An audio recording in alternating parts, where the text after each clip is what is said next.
नमस्कार दर्शक बंधु मु सुशांति स्वागत करुच्ची मो चैनल सुष्ठाबा को। आज आम प्रस्तुत करवा पंचामृत। आगु को जन्माष्टमी आसुची सेथिपाई मु चिंता कली पंचामृत करने।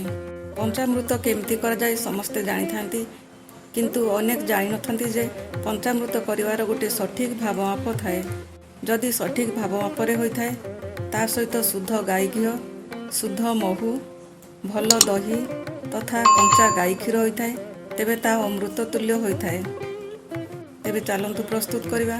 सेथिपाई मु घी, महू, गुड़, दही, क्षीर नहींची। एथिरे मु हाफ चामच घी दउची, हाफ चामच रो डबल गोटे चामच महू दउची, गोटे चामच महूर डबल 2 चामच गुड़ दउची, 2 चामच गुड़र डबल 4 चामच दही दउची,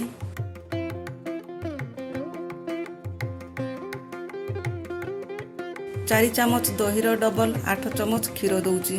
जदि आपण माने गोटे चामच घी नेबे तो 2 चामच महू नेबे, 4 चामच गुड़ नेबे, 8 चामच दही नेबे, 16 चामच क्षीर नेबे। तेबे एहाकु एबे भल भाबरे मिसई दबा। एबे हमर पूजा पाई पंचामृत रेडी हो गला। यह जेकोसी पूजा व्रत रे व्यवहार होता है। आजिर ये प्रसाद रूपक रेसिपी जदि आपण मानकु भल लगे तो लाइक और शेयर करंतु। सिंपल रेसिपी देखिया पाई मो चैनल को सब्सक्राइब करी साइड थिबा बेल टू क्लिक कर दियंतु।